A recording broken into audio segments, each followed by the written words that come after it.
All right, go ahead and find your seat.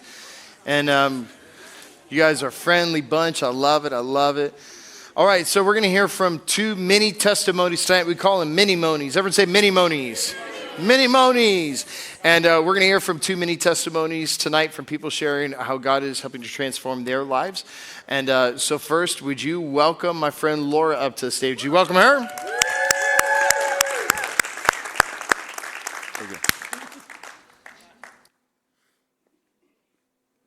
Hi, I'm Laura.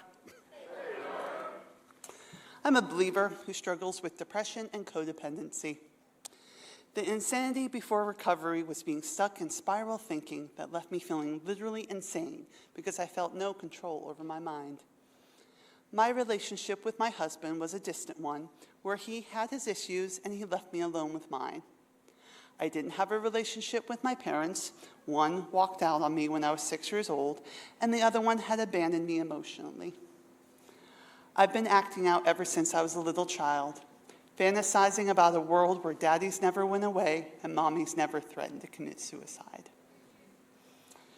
Fantasizing about a better world has followed me throughout my life into adulthood. As a kid, God was only someone that Mom and I prayed to for what we needed and hoped for, like a genie I could never see, hear, or feel. This distant relationship with God has haunted me throughout my life. I was invited to CR by Elizabeth. It was there that I learned about the step 2. We came to believe that a power greater than ourselves could restore us to sanity. This touched my heart because by myself, I was powerless to defeat my own insane thoughts. I couldn't just stop going down the rabbit hole of replaying scenarios in my head, overthinking everyone's motives when I got my feelings hurt, and all sorts of other triggering thoughts that led me to being lost inside my own head. I had grown with God during my time here at CR by hearing his voice leading me away from toxic spirals into his healing truths instead. I hear the Holy Spirit say, "Is it true? Is it helpful?" And that gives me the power to slow down, really look at my thoughts, and realize they don't have the power over me. I have the power over them. The new me isn't completely healed. I just have tools now that I didn't have when I first started recovery. I now know to Q-tip, quit taking it personal. Before recovery, if a person couldn't pick up their phone or make time to spend time with me outside of CR, then I'd assume they didn't like me very much. Now I know that not returning a call or making time to hang out with me has nothing to do with me, but has to do with the person and the decisions they're making with their own time. Before recovery, I'd deal with my spiral thinking all by myself and sit alone with my depressive thoughts. Now I have an account buddy. If I ever need help with my sometimes out-of-control thoughts. Before recovery, I'd assumed that what I believed was true, whether it was hurting me or not, never slowing down long enough to analyze what I was believing. Now I journal to get my thoughts out of my head and onto paper where they can be looked at to see if they are true and helpful.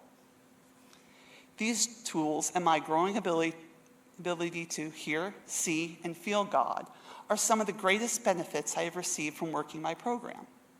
I'm now no longer so quick to get lost inside my own thoughts. God has given me control. I'm now better at letting go and letting God in my relationships with my husband, friends, and even with myself. I've learned to pray because I can't change him. I can only change me. I can only change myself, aka keeping my side of the street clean. I'm happy to say God has gone from being an impersonal genie to now being my father, my love, and my friend. Another tool that has helped me in my recovery has been being part of a step study for the last couple of months. It has helped me feel heard and cared about by a group of women who are also on a recovery journey. I have made friends that trust me, and I trust them. My prayers for fellowship are beginning to be answered. I feel less alone, and that is helping tremendously with my recovery from depression. Last tool in my recovery has been volunteering at CR. I'm a natural greeter who loves to meet new people, as you saw. So I was a shoe-in as the first face you see when you walk through those doors. I think volunteering gets me out of my own head and thinking about others' needs, which is helping me with my spiraling thinking. I must be mentally present to say hello to people. Also, it's helping with my depression because when I smile and engage with people at the doors, then I get to have a human connection, which helps me feel less alone. So I encourage people to get involved because it really does help in the recovery process. 3 years ago, I came to the CR with depression, spiraling thinking, disassociation, and codependency. I have experienced friendship with people that, though they may be working a program for something else, we all share a common need for a higher power called Jesus Christ. I am strengthened by the strength I see in the women that I've had the honor of knowing.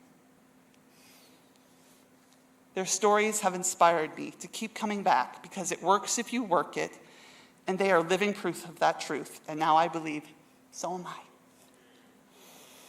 I now have hope in making it through to the other side of depression and codependency because I now know there is a God who loves me so much that he will give me the power I need to have a sound mind instead of being lost in insanity. My encouragement to anyone that is new to this program is whatever made you walk through those doors isn't too big or small for God. He cares about it all and has a plan for it all.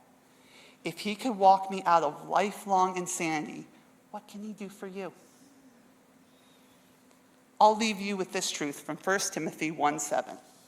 God didn't give us a spirit of timidity, cowardice, or fear, but of power, love, and a sound mind. I encourage you to keep coming back until you get what you're looking for: hope, healing, and the heart of God for you. Thank you for listening to my story.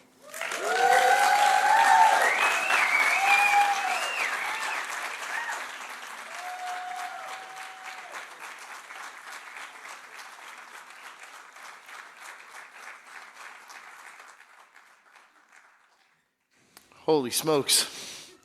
All right, so here's what stuck out to me about that. What she said I thought was really interesting. You know what the biggest stereotype that people have about Celebrate Recovery is?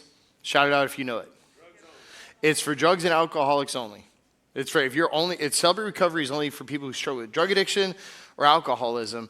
And I'm not either of those things, but I think I know I need help, but it's not. Celebrate Recovery isn't for me. That is not true. This is a place where, yes, if you are an alcoholic, and yes, if you are a struggling drug addict, or if you have a habit or a dependency on a chemical substance, yes, you can find freedom here. And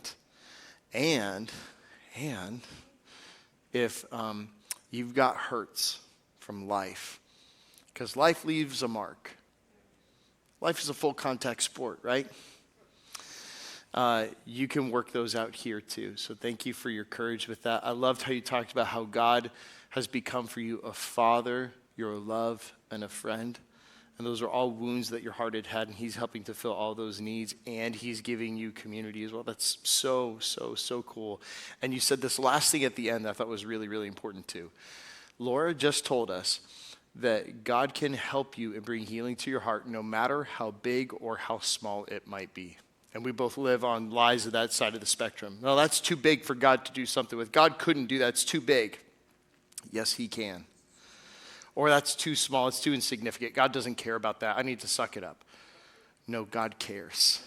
There's nothing too big or too small for God to deal with, right? Come on. That's awesome. Thank you so much. Well done. All right, would you